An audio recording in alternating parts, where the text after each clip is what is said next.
देखूं तो सही आदित्य कर क्या रहा है।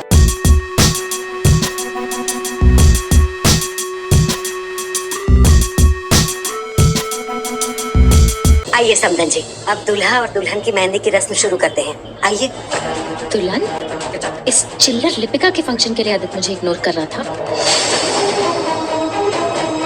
चलो अच्छा है, इस लालची लड़की की शादी है, मुझे टेंशन लेने की जरूरत ही नहीं है। कितना बोरिंग फंक्शन है।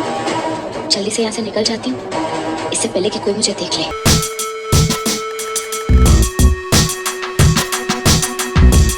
दूल्हे राजू को भी तो बैठना होगा अपनी जगह पे। आइए भाई।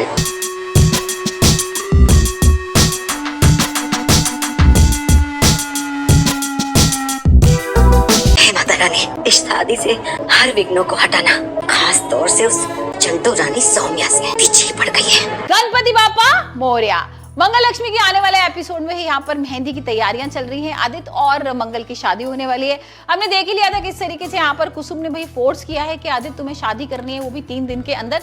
मैं चाहती हूँ कि किसी तरीके से तुम्हारी एक नई शुरुआत हो, और यहाँ मुझे लगता है कि एक नई शुरुआत होगी, तुम लोगों की दोबारा शादी होगी, तो शायद जो एक अनबन थी तुम दोनों के बीच में, एक प्यार नहीं था, वो शायद डेवलप हो जाएगा। लेकिन यहाँ पर तो कुछ उल्टा ही हो रहा है। यहाँ पर तो आदित्य भाई सारी चीजें कर तो रहा है, लेकिन सिर्फ दिखावे के लिए। बीच में मुझे भी ऐसा लग रहा था कि शायद आदित्य वाकई में भाई मंगल की चिंता करने लगा है, उसे प्यार करने लगा है, लेकिन नहीं, ऐसा कुछ भी नहीं है। यहाँ पर सिर्फ दिखाने के लिए कुसुम को कि भाई मैं बहुत चिंता करता हूँ और हाँ मेरा फर्ज मैं पूरा कर रहा हूँ, सिर्फ माफी के लिए कि कुसुम से उसको माफी मांगनी है। तो यहाँ पर इसी चीज के लिए वो दिखाने की वजह से ये सारी चीजें कर रहा है। अब जब ये सच सामने आएगा तब देखेंगे कुसुम क्या करेगी। लेकिन यहाँ पर तो भाई अभी किस तरीके का माहौल चल रहा है। यहाँ पर मंगल की मेहंदी वगैरह लग रही है और वहीं हम देख रहे हैं कि आदित्य गायब है।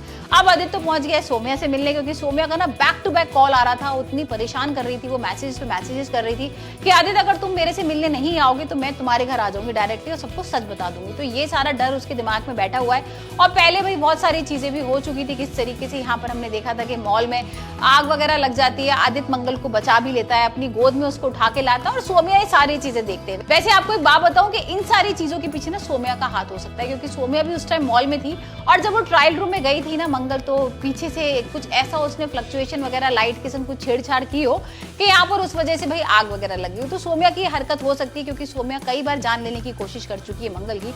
लेकिन अभी ये खुलासा एपिसोड में नहीं हुआ है, जब आगे होगा तो पता लग ही जाएगा। पर अभी तो हम देख रहे हैं कि आदित्य मिलने चला गया सोम्या से, और यहाँ पर जितने पड़ोसी वगैरह ना सब बात कर रहे हैं कि भाई आदित्य कहाँ गया। और आपको पता है कि उसका तो अफेयर चल रहा है किसी लड़की के साथ।